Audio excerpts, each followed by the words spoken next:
সারা বাংলাদেশ ব্যাপী এখানে রয়েছে আমাদের মাধ্যমিক স্তরে প্রায় 40,000 এবং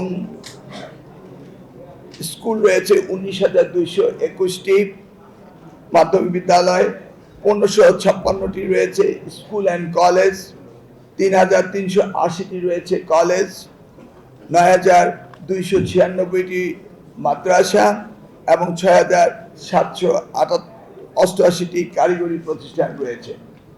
প্রতিযোগিতায় 2টি বালক এবং বালিকা, তার মধ্যে মাদ্রাসা এবং স্কুল কলেজের বালিকাটা অপশনাল, ঐচ্ছিক, ইচ্ছে করলে জয়েন করতে পারে, নাও করতে পারে, এটা ঐচ্ছিক বিষয় আমরা রেখেছি। এই অনুষ্ঠানটি আমরা শুরু করতে চেয়েছিলাম 9ই আগস্ট, কিন্তু প্রাকৃতিক দুর্যোগ এবং চট্টগ্রামে বয়ে যাওয়া যে বন্যা, এই পরিস্থিতিকে উত্তরণ, পাশাপাশি আমাদের বোর্ডের এক্সাম এখনো চট্টগ্রামে শেষ হয়নি এবং আমাদের প্রস্তুতি খানিকটা পিছিয়ে আছে বলে আমরা গতকালকে মাননীয় প্রধানমন্ত্রীকে অনুরোধ করে আমরা এই অনুষ্ঠানটি, উদ্বোধনী অনুষ্ঠানটি 1 মাস পিছিয়ে দেওয়ার অনুরোধ করেছি এবং তিনি সম্মতি দিয়েছেন।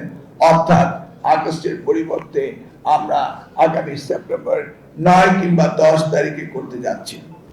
এই অনুষ্ঠানটি সারা বাংলাদেশের প্রত্যেকটি উপজেলায় সকলেই অংশগ্রহণ করবে। একই দিনে একই সময়ে অনুষ্ঠানটি উদ্বোধন হবে এই চট্টগ্রামের স্টেডিয়াম থেকে।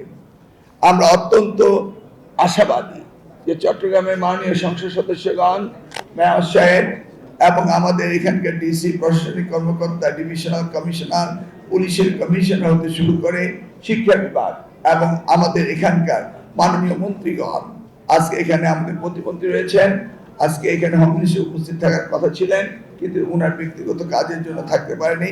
সকলের ঐকান্তিক সহযোগিতায় এই অনুষ্ঠানটি বাংলাদেশের একটি ক্রীড়ামোদীদের জন্য একটি বৃহৎ অনুষ্ঠানে রূপান্তরিত হবে, যার মধ্যে দিয়ে মেধা, মনন এবং শিক্ষা আমরা সেই প্রতিযোগিতায় তাদের সকলকে সম্পৃক্ত করব।